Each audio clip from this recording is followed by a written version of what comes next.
Hello விவாஸ், இன்னைக்கான video பதிவில் பார்க்க போகிறது ரொம்ப முக்கியமான ஒரு பரபரப்பான அரசியல் அப்டேட்டுங்க. அதாவது தமிழக அரசியல் வரலாற்றில் என்றும் இல்லாத வகையில் ஒரே நாளில் அடுத்தடுத்து நடந்த அரசியல் நகர்வுகள் மாநிலத்தையே உலுக்கியிருக்கிறது அப்படின்னு நான் சொல்லணும். அதிலும் பார்த்தீங்க அப்படின்னா, தற்போது எதிர்க்கட்சி தலைவராக இருக்கக்கூடிய உதயநிதி ஸ்டாலின் அவர்கள் கைதாகி இருக்கக்கூடிய விஷயம் ஒரு மிகப்பெரிய பரபரப்பையே ஏற்படுத்தி வந்துட்டுருக்கு. இது குறிப்பான பல்வேறு அப்டேட்ஸ் வெளியாக இருக்கிறது. இது தொடர்பான முழு தகவலோடு இன்னும் பரபரப்பான அப்டேட்ஸை தொடர்ந்து நீங்கள் தெரிந்த பலன் பெற வீடியோவை ஸ்கிப் பண்ணாமல் கடைசி வரைக்கும் பாருங்கள். வீடியோக்குள்ளே போகிறதுக்கு முன்னாடி இதுவரைக்கும் நீங்கள் நம்ம சேனலை சப்ஸ்கிரைப் பண்ணலை அப்படின்னா உடனே சப்ஸ்கிரைப் பண்ணிக்கோங்க. அப்படியே பக்கத்தில் இருக்கக்கூடிய நோட்டிஃபிகேஷனுக்கான பில் பட்டனையும் ப்ரெஸ் பண்ணிக்கோங்க. சரி நேயர்களே, வாங்க வீடியோக்குள்ளே போகலாம். தமிழக அரசியல் வரலாற்றில் என்றும் இல்லாத வகையில் ஒரே நாளில் அடுத்தடுத்து நடந்த அரசியல் நகர்வுகள் மாநிலத்தையே உலுக்கியிருக்கிறது. தஞ்சாவூர் ஆர்ப்பாட்டத்தில் எதிர்க்கட்சி தலைவர் உதயநிதி ஸ்டாலின் பேசிய பேச்சு, அதற்கு எழுந்த எதிர்ப்புகள், தமிழக வெற்றிக் கழகத்தின் உடனடி கொந்தளிப்பு, நள்ளிரவில் பிறப்பிக்கப்பட்ட கைது உத்தரவு மற்றும் விடியற் காலையில் நடந்த அதிரடி கைது வரை அனைத்து நிகழ்வுகளும் ஒரே திரைக்கதையை விட விறுவிறுப்பாக அரங்கேறியிருக்கிறது. காவேரி நதிநீர் பிரச்சினை மற்றும் விவசாயிகள் எதிர்கொள்ளக்கூடிய நெருக்கடிகளை கண்டித்து தஞ்சாவூரில் திமுக சார்பில் பிரம்மாண்ட ஆர்ப்பாட்டம் நடந்துச்சு. இந்த ஆர்ப்பாட்டத்திற்கு தலைமை தாங்கி பேசிய எதிர்க்கட்சி தலைவர் உதயநிதி ஸ்டாலின் முதல்வர் விஜயின் நிர்வாக திறமையை கடுமையாக விமர்சித்து பேசியிருந்தார். அவர் உரையாற்றி கொண்டிருந்த போதே கூட்டத்தில் இருந்த சிலர் எழுப்பிய கோஷங்களுக்கு பதிலளிக்கும் விதமாக உதயநிதி ஸ்டாலின் குறிப்பிட்ட சில கருத்துக்களை தெரிவித்திருந்தார். அந்த பேச்சு பெண்களை அவமதிக்கும் வகையிலையும் நாகரிகமற்ற இரட்டை அர்த்த தோனியிலையும் அமைந்திருந்ததாக கூறி உடனடியாக சமூக வலைதளங்களில் வைரலாகி விவாத பொருளாகவே மாறியது. உதயநிதியின் உரை வெளியான சில மணி நேரங்களிலேயே ஆளுங்கட்சியான தமிழக வெற்றிக் கழகத்தின் நிர்வாகிகள் மற்றும் தொண்டர்கள் மத்தியில் கடும் எதிர்ப்பு அலை வீசியது. அரசியல் நாகரிகத்தின் எல்லை மீறி பேசுவதையும் பெண்களை இழிவுபடுத்துவதையும் சகித்துக் கொள்ள முடியாது என்று தாவேக தலைவர்களும் சட்டமன்ற உறுப்பினர்களும் அடுத்தடுத்து அறிக்கை வெளியிட்டிருந்தனர். நேற்று நாள் முழுவதும் தமிழகத்தின் பல்வேறு மாவட்டங்களில் உதயநிதி ஸ்டாலின் பேச்சு கண்டித்து தாவேக மகளிர் அணியினரும் தொண்டர்களும் தெருவில் இறங்கி போராட்டத்தில் ஈடுபட்டனர். உதயநிதியின் உருவ பொம்மையை எரித்தும் அவருக்கு எதிராக முழக்கங்களை எழுப்பியும் தங்கள் கண்டனத்தை பதிவு செய்தனர். நிலைமையை உணர்ந்த தாவேக தலைமை அடுத்த கட்டமாக மாநிலம் தழுவிய அளவில் செவ்வாய்க்கிழமை அன்று மிகப்பெரிய முற்றுகை போராட்டம் நடத்தப்படும் என அதிகாரப்பூர்வமாக அறிவித்திருந்தது. போராட்டங்கள் தீவிரமடைந்ததை தொடர்ந்து தஞ்சாவூர் நகர காவல் நிலையத்தில் தாவேக மகளிர் அணி அமைப்பாளர் சார்பில் உதயநிதி ஸ்டாலின் மீது முறைப்படி புகார் அளிக்கப்பட்டிருந்தது.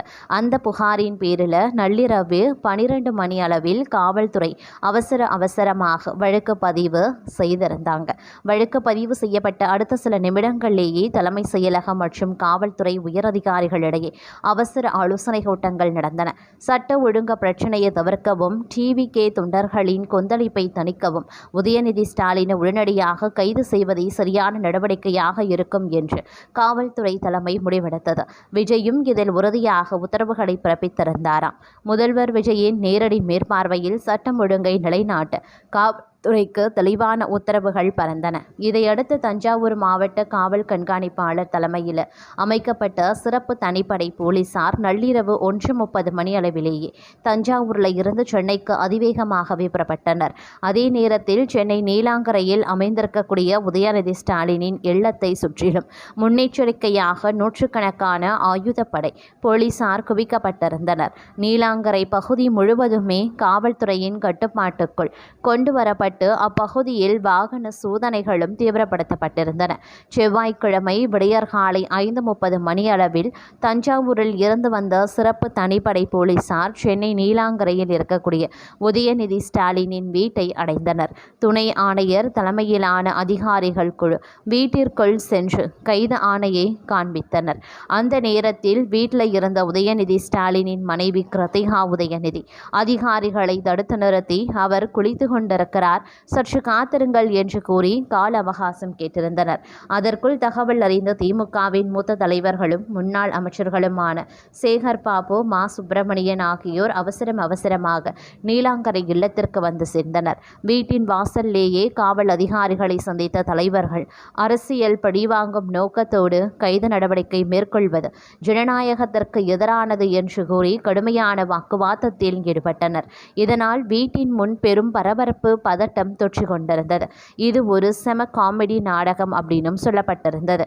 அது மட்டும் இல்லாம புன்னகையோடு பதிலளித்த உதயநிதி அதிகாரிகளுடன் நடந்த நீண்ட நேர பேச்சுவார்த்தைக்கு பிறகு உதயநிதி ஸ்டாலின் அமைதியாக வீட்டை விட்டு வெளியே வந்தார். வீட்டின் வாசலில் குடியிருந்த செய்தியாளர்களும் திமுக ஆதரவாளர்களும் அவரை சூழ்ந்து கொண்டிருந்தனர். போலீசாரின் இந்த கைது நடவடிக்கை குறித்து செய்தியாளர்கள் கேள்வி எழுப்பிய போது சற்றும் பதட்டமின்றி சிரித்தபடியே பதிலளித்த உதயநிதி ஸ்டாலின், ஆட்சி பொறுப்புக்கு வந்து 3 மாதங்களிலேயே மக்கள் மத்தியில் எழுந்த எதிர்ப்பை சமாளிக்க முடியாமல் ஆளுங்கட்சி இப்படி ஒரு நாடகத்தை அரங்கேற்றியுள்ளது. ஒரு சாதாரண அரசியல் பேச்சை எதிர்கொள்ள முடியாமல் தஞ்சாவூரில் இருந்து போலீஸை அனுப்பி என்னை கைது செய்வது என்பது ஒரு செம காமெடி. சட்ட ரீதியாக இந்த வழக்கை நாங்கள் எதிர்கொள்வோம். இந்த அடுக்குமுறைகளுக்கு எல்லாம் திமுக என்றுமே அஞ்சாது என்று கூறிவிட்டு காவல் வாகனத்தில் ஏறினார். உதயநிதி ஸ்டாலின் கைது செய்யப்பட்டு காவல் நிலையத்திற்கு அழைத்து செல்லப்பட்டு செய்தி வெளியானதும் தமிழகத்தின் முக்கிய நகரங்களில் திமுக தொண்டர்கள் சாலை மறியலில் ஈடுபட தொடங்கி இருக்கின்றனர் அப்படிங்கிறதும் குறிப்பிடக்கூடிய ஒரு விஷயமாகவே பார்க்கப்பட்டு வருகிறது.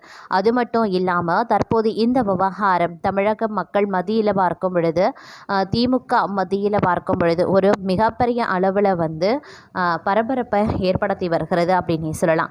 அது மட்டும் இல்லாமல் முதலமைச்சர் விஜய் மற்றும் நடிகை குறித்து ஆபாசமாக பேசிய விவகாரத்தில் எதிர்க்கட்சி தலைவர் உதயநிதி ஸ்டாலின் கைது செய்யப்பட்டிருக்காரு அப்படின்னு சொல்லப்பட்டது.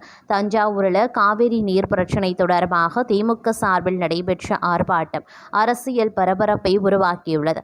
எதிர்க்கட்சி தலைவரும் திமுக அமைச்சர்களுமான பல்வேறு நிகழ்வுகளில் பார்க்கும் பொழுது இந்த நடவடிக்கை எதிர்கொள்ளப்பட்டிருக்கிறது அப்படின்னே கூட சொல்லலாம். எதிர்க்கட்சி தலைவரும் திமுக இளைஞர் அணி செயலாளருமான உதயநிதி ஸ்டாலின் தலைமையில் நடந்த இந்த ஆர்ப்பாட்டத்தில் உதயநிதி ஸ்டாலின் பேசியதற்கு கண்டனம் வெளுத்து வந்தது. இதையடுத்தே அவரை கைது செய்வதற்காக போலீசார் அவரது இல்லத்திற்கு சென்றிருந்தனர். உதயநிதி ஸ்டாலினின் விவகாரம் தொடர்பாக சென்னை உயர்நீதிமன்றத்தில் முறையீடும் செய்யப்பட்டுள்ளது.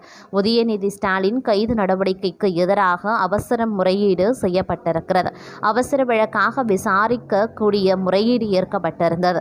உதயநிதி ஸ்டாலினை கைது செய்ய தஞ்சாவூர் போலீசார் முனைப்பு காட்டி வரும் நிலையில் அதனை தடுக்கும் விதமாக சட்டமன்ற நடவடிக்கையில் ஈடுபடுவதை தடுக்கும் வகையில் கைது செய்ய முயற்சிப்பதாக உயர்நீதிமன்றத்தில் செய்யப்பட்டிருக்கிறது. அது மட்டும் இல்லாமல் பிற்பகல் 12 மணிக்கு வழக்கு விசாரணைக்கு வரும் நிலையில் அதுவரை அவரை கைது செய்ய வேண்டாம் என்று நீதிபதி அறிவுறுத்தியிருந்தார். இந்நிலையில் முதலமைச்சர் மற்றும் நடிகை குறித்து ஆபாசமாக பேசிய விவகாரத்தில் எதிர்க்கட்சித் தலைவர் உதயநிதி ஸ்டாலின் கைது செய்யப்பட்டார். உதயநிதி ஸ்டாலினை கைது செய்து தஞ்சை மாவட்ட காவல்துறையினர் அழைத்து செல்கின்றனர். சென்னை நீலாங்கரையில் இருக்கக்கூடிய இல்லத்தில் உதயநிதி ஸ்டாலின் கைது செய்யப்பட்டிருக்கிறார் அப்படிங்கிறதும் குறிப்பிடக்கூடிய ஒரு விஷயமாகவே பார்க்கப்பட்டு வருகிறது.